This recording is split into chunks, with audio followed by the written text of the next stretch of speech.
Khi truy nguyên về nguồn cội của thiền, không thể không nhắc tới Ấn Độ, nơi mà hạt giống đầu tiên của thiền được gieo xuống.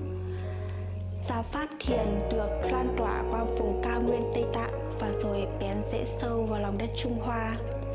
Thiền ở Việt Nam hiện nay chủ yếu ảnh hưởng sâu đậm bởi tư tưởng của thiền Trung Quốc. Những sách vở giáo lý, những lý luận của thiền đều được phiên dịch lại hoặc đều được phát triển từ tư tưởng của hệ thống thiền Trung Quốc. Giống như khi nước chảy qua các địa hình khác nhau và tạo nên những hình thái khác nhau, người Trung Quốc tiếp nhận và sáng tạo thiền theo một cách riêng của họ. Tại sao không phải là mình so sánh thiền cổ xưa của Ấn Độ với thiền Phật giáo? Bởi vì Phật giáo là chiếc cầu nối mang thiền từ Ấn Độ sang Trung Quốc mà. Khi Phật giáo được truyền sang Trung Quốc vào khoảng thế kỷ 1, nó gặp gỡ với tư tưởng của đạo giáo, tư tưởng Nho gia và hình thành nên thiền tông. Khi đó thì thiền đã dần rũ bỏ lớp áo sắc thái Ấn Độ và khoác lên mình lớp áo thiền vừa vặn với người Trung Hoa. Một số hành giả thiền tông cao cấp họ còn cho rằng thiền định và Phật giáo là hai phạm trù khác nhau. Thiền không cần những kinh điển giáo lý, không cần phải bám vào Phật giáo nữa. Lấy hình tượng ngón tay chỉ mặt trăng, những thứ đạo lý giáo điều chỉ là tư tưởng, chỉ là phương tiện để đưa người ta đạt tới trạng thái ý thức cao nhất mà thôi. Khi Đức Phật đã đạt tới trạng thái đó, Ngài đấy không thể biểu thị những chân lý bằng lời lẽ, ngữ nghĩa thông thường được. Nó chỉ là ngón tay thôi, và cái người ta muốn hướng tới là mặt trăng cơ.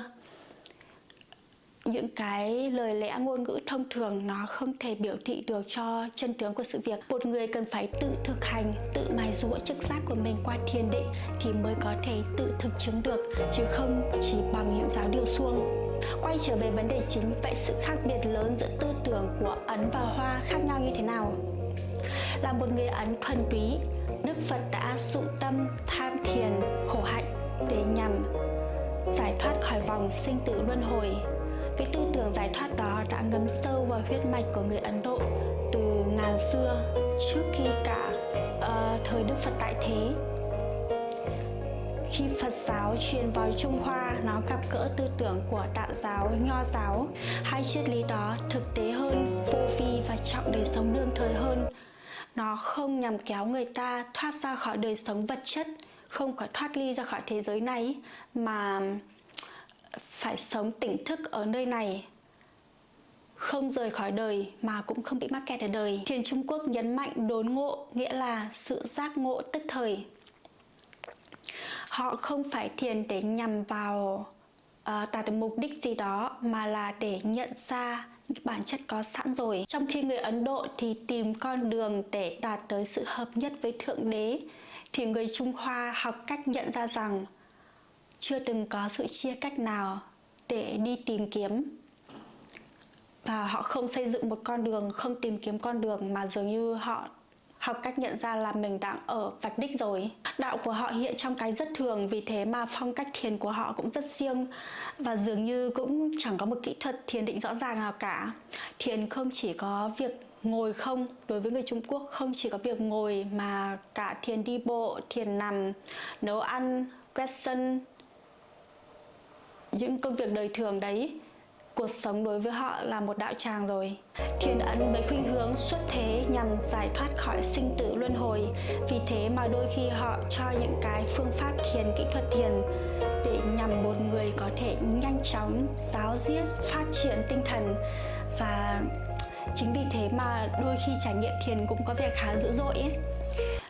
Trong tài liệu học Kriya Yoga của mình, nó giống như một cái bản lộ trình rất logic, một cái trình tự các bước, từng bước cụ thể. Họ hướng dẫn rất chi tiết, an toàn, từ cách ngồi thiền như thế nào, nên hướng sự tập trung vào đâu trong lúc thiền, có những tầng thiền nào. Khi đạt vào những tầng thiền đó thì người ta đã đạt được tới những trạng thái tâm thức ra sao, người ta có thể nhìn thấy những hình ảnh, nghe những âm thanh gì trong lúc thiền, người ta có thể đạt được những khả năng tâm linh gì, làm sao để đạt được tới trạng thái xuất thần, vân vân. Nghĩa là mình được trao vào tay một bản đồ hoàn chỉnh để mình biết là mình đang ở đâu trên hành trình. Còn đối với người Trung Quốc, họ Căn bản là không có bản đồ, bởi vì họ không có con đường. Mọi chấp trước đều phải được phá bỏ, kể cả chấp vào Phật Pháp. Nếu như một hành giả yogi Ấn Độ hỏi ta đang ở tầng thiền nào, thì người Trung Quốc sẽ cho rằng họ không nhấn mạnh vào tầng, họ không có một biểu đồ nào để đo lường sự tiến bộ. Thậm chí trong Thiền Tông có cảnh báo chấp định là ma định. Nói ngoài lề một chút thì mình nhận thấy khi mà người ta nói về những người đang tu tập một cái phương pháp khác lạ với mình ấy, thì người Trung Quốc hay người Việt Nam rất hay lạm dụng những từ như tà giáo, ma giáo. Những từ mà mình chưa hề thấy nó xuất hiện trong cái giáo lý học yoga của mình trong suốt 2 năm nay. Nghĩa là những bậc thầy, những bậc guru của mình ấy, họ không bao giờ phủ nhận những con đường khác của người khác. Khi mà phải đối diện với những chân lý tối thượng, những thứ mà khó có thể giải thích, khó để lý luận được ấy, thì các nhà tư tưởng Ấn Độ vẫn tỏ ra cái sự hiểu biết rất sâu rộng. Họ có cái trí tưởng tượng rất sắc bén hơn hẳn. Trong khi đó người Trung Quốc lại có thể nói một cách mơ hồ, kiểu như chẳng phải chính nó, chẳng phải cái khác, cũng chẳng phải cả hai. Cho thấy tâm hồn người Trung Hoa cổ xưa thật là mộc mạc làm sao. Nếu như người Ấn Độ nói tất cả vũ trụ đều là một, vạn vật trong vũ trụ đều là một, thì người Trung Quốc sẽ đáp lại xuân đến hoa nở, thu về lá rụng. Ôi, trả lời gì mà kỳ cục vậy. Mà thực ra văn chương thiền Trung Quốc đầy dạy những thứ vớ vẩn như thế. Không, ý mình là mình cảm thấy mình không học hỏi được nhiều lắm khi mà những vị cổ nhân Trung Hoa thời xưa họ nói theo kiểu mơ hồ vòng vo như thế. Thay cho lời kết, trên cánh cổng của mỗi tu viện ở Tây Tạng có ghi dòng chữ: ngàn tu sĩ, nghìn pháp môn, vạn pháp quy nhất. Mỗi con đường đều dẫn người ta trở về nguồn cội.